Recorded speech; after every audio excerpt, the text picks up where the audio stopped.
The author implies that in the desert lizard, the advantages in some forms of social interaction. So this is mentioned here in the last paragraph. And it talks about the lizard in the evening.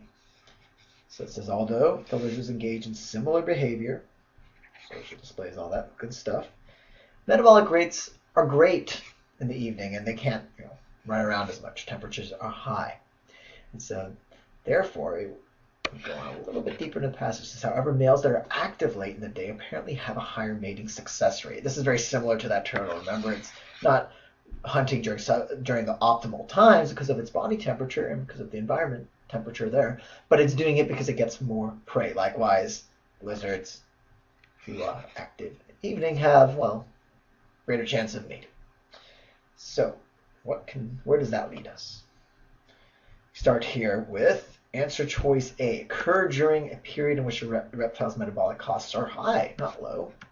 B. Are in direct proportion to the desert lizard's body temperature. Doesn't mention that at all. It doesn't say the advantages. The higher the temperature, the more advantages. It doesn't say that. C. Typically outweigh the cost of engaging in activity.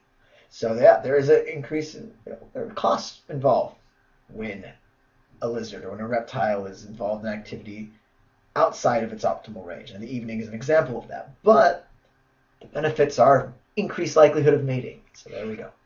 D. Lower the chance that the lizard will expend energy. So what's wrong with this one? Well, it seems like it's higher. It's going to expend more energy.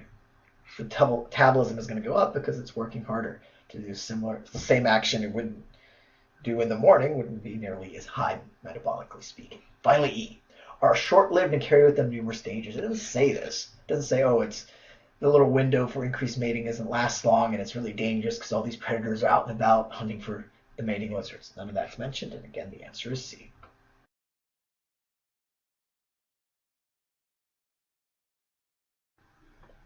The passage suggests that reptiles and amphibians are able to.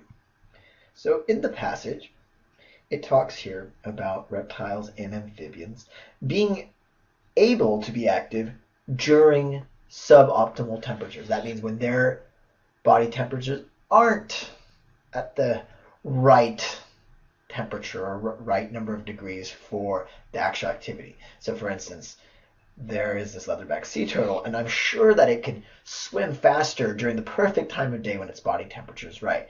However, it also swims during suboptimal temperatures, even if it's not as fast, and that's because there's these krill or these animals in the water. So what this implies here is that reptiles and amphibians are able to perform an activity at suboptimal temperatures.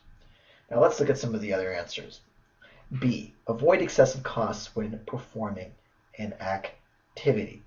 This is nowhere supported in the passage, and in fact, it sounds like that sometimes there are excessive costs and there's no way to avoid them. For instance, the reptile during the desert lizard during the day rests because it's too hot, so it's too much cost going on. So anyway, that's the opposite of what we're going for. C. Limit the cost of an activity by resting frequently is a tempting answer choice. Why? Well, it sounds reasonable. If a reptile or an amphibian rests, then maybe there's not as many costs. And so you make this logical connection, you circle it, and you get it wrong. Why? Well, first off, it talks about the risks of predation, meaning that something can prey upon a reptile or amphibian. So resting frequently seems to be one of those instances where, hey, hold on, I'm open for being preyed upon. Also, it's not specifically mentioned in the passage. D. Maintain a body temperature irrespective of the environment, meaning that no matter how hot it is outside, the reptile and amphibian will keep the same body temperature. That's not supported in the passage. Again, if it's very hot, then the reptile's temperature goes up, so the opposite of D. Finally, E. Avoid predation by resting during the night. Sounds like something logical. Yeah, maybe you can hide during the night, but it's not something that's mentioned in the passage, so A is our answer.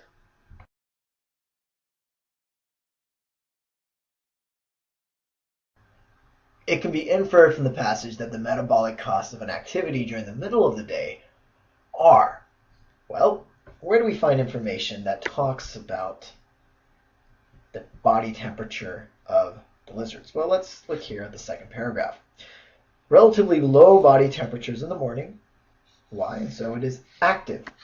Lower temperatures, it can run around. It is inactive in the midday because the temperatures are so extreme, so it's too hot to move around. Sure, 37 degrees Celsius is hotter than 33 degrees Celsius, and that's the temperature in the evening, but not so hot that the lizard isn't active. So it's active in the morning, the evening, inactive in the midday because of extreme temperatures. So that leads us here.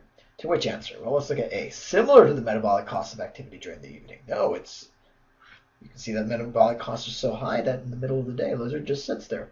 B, the same as the cost of metabolic activity at night. Night isn't mentioned. C, higher than metabolic cost of activity in the morning. Yes, because in the morning, you can move around. Get at midday, either costs are so high it doesn't move. D, low and constant is wrong, so that low and lower, no, not lower than anything. So C is the answer.